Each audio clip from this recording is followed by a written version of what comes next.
Okay, what do we know about gravity? We know that when we stand on the earth, there's a force on us.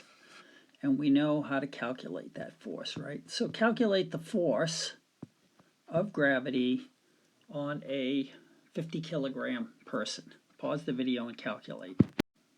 So that was easy, right? We know how to calculate the force of gravity. It's just mg.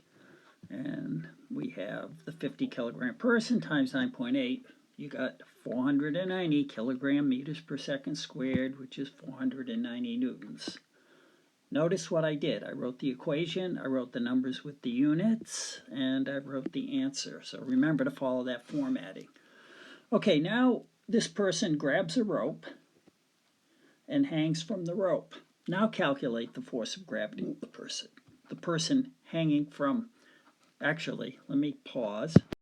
All right, here are three tasks. Calculate, draw a free body diagram of the person standing on the earth. Draw a free body diagram of a person hanging from a rope. And calculate the force of gravity on the person hanging from the rope. Okay, pause the video and do those three things. Okay, so here's the free body diagram. Notice there's no earth there. It's a free body diagram, the person by themselves. And so there's the force of gravity pulling the person down toward the center of the earth. And there's what? The normal force. When you stand on a hard surface, the earth pushes back. We call that a normal force. And since the person's standing still, the sum of the forces are going to be equal to 0. And so Fn equals mg. This was extra. I didn't ask you that. Now here's the free body diagram of a person hanging from the rope. And when I say hanging from the rope, they're no longer touching the surface, right? So now the earth's pulling down, and the rope is pulling up, and the sum of the forces is 0, and Ft equals mg. So what's the mg force now? Don't get confused, it's still this, right? So the force of the person, whether they're standing on the earth or hanging from a rope, is just mg. The force doesn't change. Okay, now take the person and put them 400 miles above the surface of the earth. Well, let's do 400 kilometers. Just to have the units right. Okay, so now what is the force? Well, mg doesn't work anymore. But you know how to calculate that. So calculate the mass of a 50 kilogram person, or if you don't want to put the person out there, it could be a 50 kilogram satellite that's 400 kilometers above the surface of the earth. So pause the video and calculate what the force is when they're 400 kilometers above the surface. Okay, I redrew it. Here's the person or the satellite up there, and we need to use this equation. So we need to know g, so let's look up g. The mass of the person, well, m1, m2, I wrote it in general, but for this situation, let's consider this the mass of the person, and m2 the mass of the earth, and r12 squared, the distance. Okay, so what distance? Be careful, it's from the center of the person to the center of the earth. So we need the radius of the earth plus the 400 kilometers. So let me give you that information. Okay, here are the numbers you need to do the calculation. There's the radius of the earth, there's g, there's the distance above the earth. Notice the units of g. And you want to use the units, make sure you write the units. It's meters and kilograms. So we know the thing is 50 kilograms, but this is kilometers. So you've got to add these two distances and change it to meters and use this equation. See what you get for an answer. Oops, I forget to give you the mass of the Earth. So it's 5.97 from the assignment, but let's just do two significant figures. So 6.0 times 10 to the 24th kilograms for the mass of the Earth. And so you should be able to do the calculation now. There it is. Well, I got lazy. I didn't write it all out. But on a quiz or an exam, you're going to have to write it all out, all these numbers with the units. and the 6,000 plus the 400 would be 6,800 kilometers, but that's 6.8 times 10 to the 6th meters. And you'd have to show your units cancellation, right? So down here, you're going to have meters squared. That will cancel the meter squared in the G. And up here, you're going to have kilograms squared, the mass of the person and the mass of the earth, and that will cancel the kilograms squared.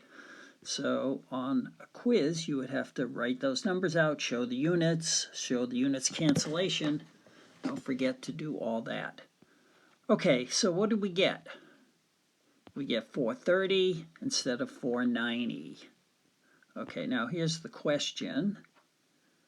The person's like 400 kilometers above the surface of the Earth, and the weight of the person only changed by that small amount. Can you explain that? Pause the video and think for a minute. Do you have an answer?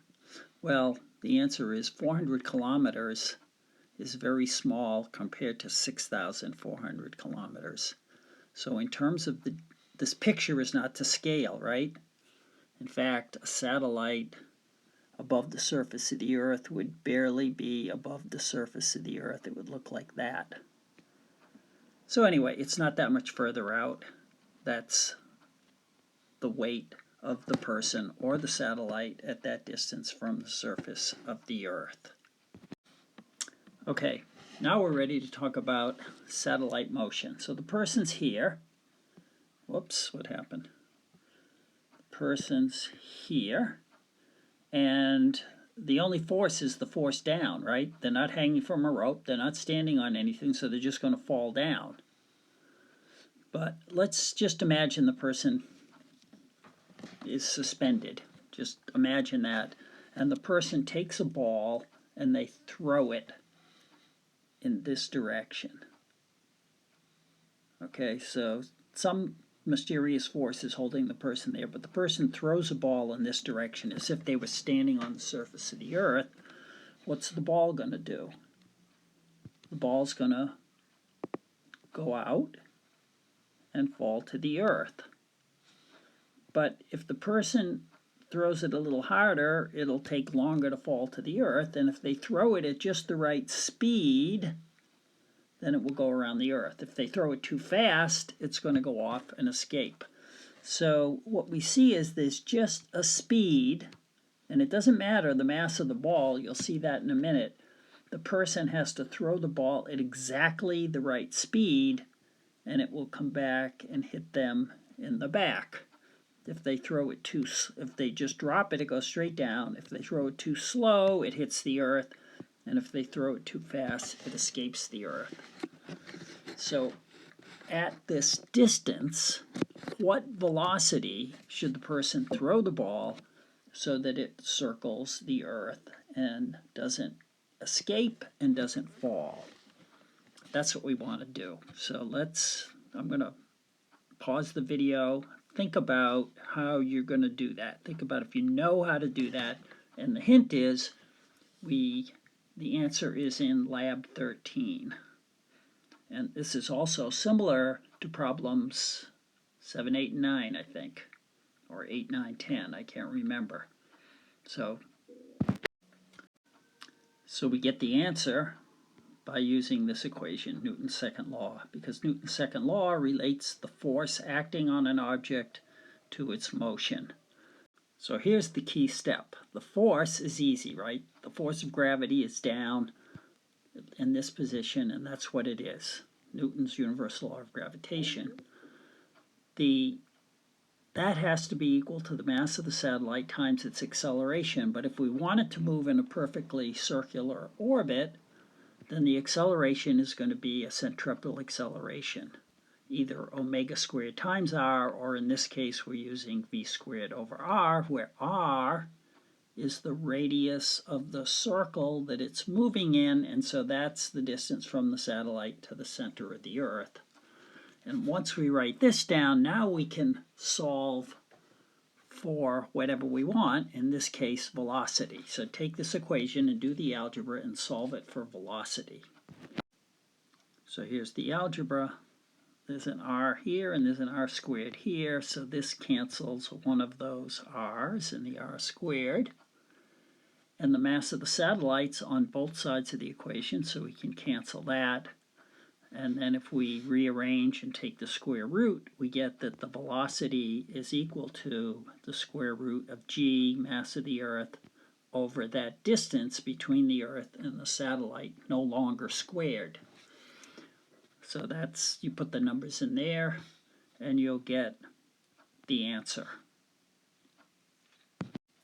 So notice this is exactly the same thing that we did in Lab 13 to get the mass of Jupiter from its moon. So if this is the moon Io going around Jupiter, we're looking at it from the top, not the side, and this is the force of gravity, then we simply rewrite this equation to match this situation. Let's do that. So we have the mass of Jupiter, the mass of Io, g m1 m2 over the distance between the moon and Jupiter. That's the radius of the orbit, the radius of Io squared. So that's the force on Io. And in order to be in an orbit, it has to be equal to the mass times the acceleration. So there's the mass of Io, and there's the v squared over r. Only in this case, we're solving for the mass of Jupiter, and we're going to have to measure, right, the speed at which Io is moving. We're able to measure it because if we measure the time it takes to go through one cycle, that's the period t, and the distance it's going to go would be 2 pi r. So we have the equation.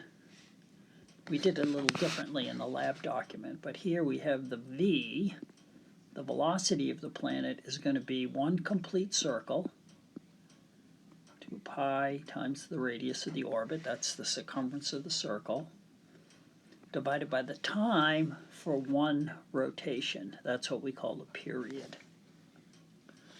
So we have to substitute that expression in here and square it and do some algebra. So see if you can do that and see what you get.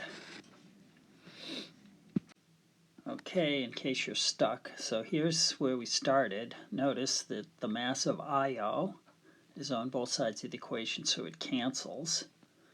And that's mathematically shows that it doesn't depend on which moon it is, right? And there's the r, the radius of orbit of Io squared, so we cancel one of these with one of these, and we're left with the g, mass of Jupiter, r the radius, and then the velocity squared. So this is the velocity, so I'm going to square all this. 2 squared is 4, pi is pi squared, r, the radius of the orbit squared, and the period squared.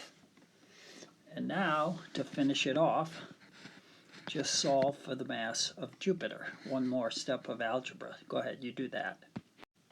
And there we are.